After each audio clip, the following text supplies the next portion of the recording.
Hey guys, Jeremy here, back for part 3 of the vehicle drawing series. In part 1, we talked about creating complex forms using 3 planes. In part 2, we took some of that information and we used it to construct military vehicles. And for part 3, we're going to focus on taking that military vehicle knowledge and transferring it towards drawing actual cars. In order to do this, we're going to use antique cars or classic cars. These are really useful for drawing because they're kind of simple forms and they're a nice segue into the more complex modern cars. I'm most excited for this part in the series because this is when I really improved the quickest. Going to the museum is a really great way to learn and it can be really fun. Today I'm going to show you some of my techniques and my process when I go to the museum so that you can hopefully start working towards creating sketches just like this. And then that way you can start your own sketchbook and start going to the museum regularly. If you guys have any questions or if you would just like to see more sketches like this, feel free to check out my Instagram. It's Jeremy Hunter Art. It's a lot easier to find now. It used to be Frankenstein, but I switched it. All right, with all that stuff out of the way, let's go ahead and get started with the lesson. So before we get started here with drawing classic cars, there's a few pieces of baseline information that you have to be aware of. First off, these cars typically have very large wheels. The diameter on them is strikingly big. A lot of the times in pictures you don't really get this, but especially if you go draw them from life, these are really, really big cars with really big wheels, so just kind of keep that in mind. Second, typically these types of antique cars from like the 20s and 30s will have about 3 wheel lengths on their wheelbase. So here I have a diagram and I'm showing how you can basically fit in 3 wheels between each wheel. And then also as far as the thickness goes, this is a front view over on the right. Usually you can fit 2 wheels, sometimes 2.5. It just kind of depends on the car that you're drawing. Basically, in order to do this, you've got a couple options. Typically what I'll do is something similar to what figure artists do, where they use the head as a measurement tool for the rest of the body. So some people might be like 6 heads tall, some people might be 7 heads tall. Well, you do the same thing with vehicles except using wheels. So in the same way that figure artists will use their pencil to take a measurement of the head and then compare it to other parts of the body, you can do that in real life with your pen and use it to compare the different sizes of different things on your car.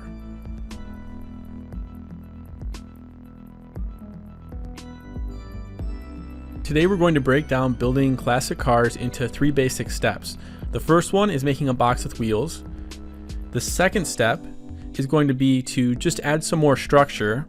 And then in the third step, you'll just finalize the lines. All right, let's go ahead and demo these steps, and then we'll see a time lapse at the end of everything combined into a longer format drawing.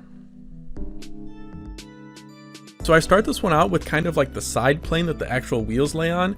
Sometimes I'll start it out with this, other times I'll start these out with the ground plane. In any case, your first objective in drawing one of these vehicles is going to be to sort out this box shape. You want to figure out where these wheels go, because once you get these wheels locked in, it'll make all the proportions for the rest of the vehicle pretty accurate. And that's going to be your biggest factor in people being able to recognize your car as being drawn well. So this can be kind of tricky. You're really going to have to call on some of the things we've been practicing in our form building exercises from part 1 and part 2 in this video series. You'll use these to basically measure across from one side to the other side and try to figure out where each of these wheels is going to be placed. Notice how I marked that minor axis right where the wheel axle would be, and also how I measured the front width of this vehicle to be about 2.5 wheels wide. So while this is just a box with some ellipses on it, it's really the most important part of doing a successful vehicle drawing. I would practice making these boxes with measured out wheelbase several times. Don't take it any further at first. Maybe spend an entire week doing 1 hour of these every day. Okay, so let's try and do this from reference. I'm looking at this picture of this car up at the top left, and I'm going to start it out just how I did those previous exercises, where I'm going to make a box and then basically just drop ellipses in and measure out the wheelbase. Notice how I'm also making notes for myself as to where the left vanishing point and the right vanishing point are. I've also decided that the horizon line is just about at the roof level. So just to reiterate here, I'm really just making a box with wheels, except the tricky part is I'm trying to measure out the distance between the wheels and make sure it's accurate to the actual car that I'm drawing. You probably don't need to use any super accurate constructions like the ones that we practiced in video 1 and video 2 even. but you will definitely need to be familiar with box duplication and with having a lot of lines on your paper. In measuring these, if you're not following my measurements, that's completely fine. Do your own measurements. You should be armed with the tools to navigate around 3D forms so you can figure out how you want to attack these problems. There's more than one way to measure these things out and to place different stuff in perspective. Use the tool set in your own creative way and get to that conclusion however you see fit. If you're having trouble with this, it's probably just a sign that you haven't practiced the previous form building enough. Go back to part 1 and part 2 of this video series and do those exercises a few more times, then come back to this. So now that we've got the wheelbase set up, I can drop my opacity and start trying to nail down the forms of the vehicle itself. You might think that having this opacity feature is really convenient to digital drawing, but I actually find traditional to be much easier. If you want to work with opacity in traditional, first you would just do your underdrawing entirely in a 0 or a 1 Copic marker, and then you could come back in on top of that light Copic marker and use very light pressure with a ballpoint pen to get another kind of layer of light underdrawing. And then in your final line work, you would just go full on pen pressure and have nice visible lines. This gives a really nice effect, and it's a very effective method, and I find it much easier than working digitally.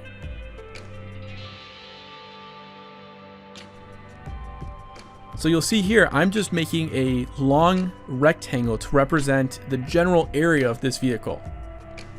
And then to represent the cabin of the vehicle, I'm just going to use a slightly shorter rectangle. I don't necessarily always use this much construction anymore, but when I was learning, it was really helpful, and the more constructions you do like this, the better you're going to get at working without construction. So I would go ahead and practice these no matter what style you choose later. The key here is to really simplify. You're not really going for anything specific. Nobody's going to look at this, nobody's going to see it. It's not meant to look pretty.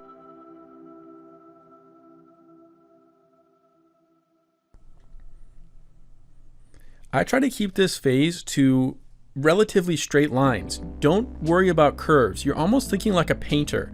You're trying to simplify all the forms and not get caught up in the little tiny details.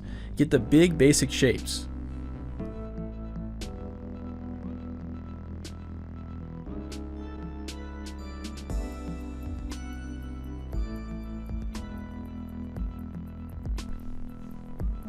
So as you can see, I can come back in here and I can modify these forms, add on to them, take away from them.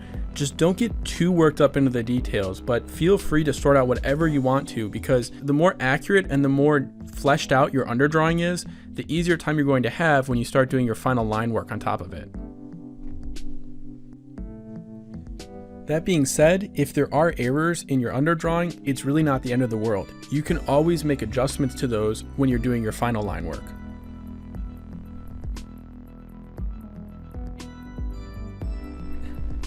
I know I already said this, but I just can't stress it enough. If you're having trouble on this stage, it's probably because you didn't practice part 1 and part 2 enough in this series. That being said, if you are having trouble with this and you think you have pretty decent complex forms already nailed down, you might just need to go practice some more drawing from life and drawing from reference. Sometimes you just need that mileage of looking at things and trying to make forms, and the only way you're going to get there is through practice. I could actually stop this drawing right here because this is the most important part of drawing vehicles well. I recommend that you do a bunch of drawings just like this and don't take them any further. Typically on these underdrawings, I'll spend about 10, maybe 15 minutes depending how detailed I want to get. And then after that, I'll move into final line work. On the right, you'll see one that I already completed here. That's about a 20-minute drawing, and the one that I'm working on now is about 20 minutes as well. It's just sped up. You'll notice it's got a lot of errors. The ellipses certainly aren't perfect, and it's not very detailed, but that's not really the point of this exercise. 20 minutes isn't a lot of time to draw a full vehicle. It's just enough time to get down the basic information, but you're going to take a lot more away from doing these quicker 20 to 30 minute drawings than you will from doing these hour-long or hour-and-a-half long, really tight, precise drawings. Now, I recommend you practice both, but I would definitely say do the quicker ones more often, especially if you take a trip to the museum. If you're at a car museum, spend maybe 20-30 minutes on each car, and you're going to learn a lot more than if you were to just sit there for 2 hours drawing one car. At the end of this video, I'm going to show you a longer 50-minute drawing, and it's a little bit tighter and it has a little bit more detail on it if you want to see what that looks like.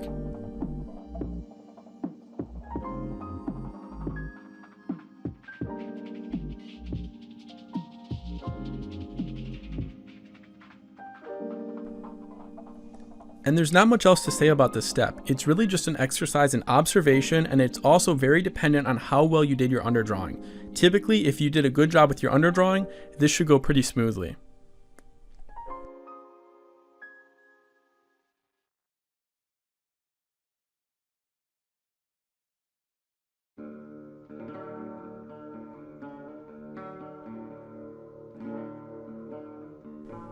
And now let's see what that all looks like in a longer format drawing of a muscle car. You'll see I'm starting this out in exactly the same way. I've got a box and I'm going to place in wheels. Nothing different here.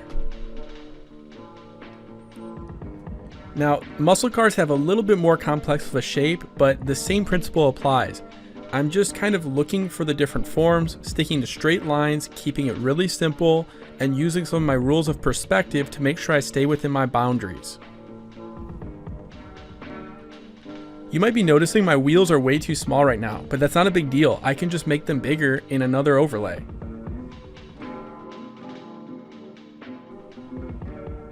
This is really sped up. I think it's actually 20 times. This is a drawing that took me about 50 minutes real time. Here once again, I'm using that technique to make a box to determine where my wheels are going to go. And now we're moving on to the final line work. Usually this should take about half the time of your drawing. I'd spend maybe half on the underdrawing and half on the final line work. If you want to see what a longer format drawing like this looks like as I'm actually making it, there'll be more on my Gumroad. Also, when I record my Gumroads, I don't voice over anything. I just talk and draw, so it gives a much more casual lecture style. And now that we're into final line work, it really just takes some patience. You're going to want to make your strokes very carefully, and I do something that I like to call pre-drawing, where you kind of pre-visualize what you're going to do with your pen, even sometimes moving over the paper, and then you lay down the stroke.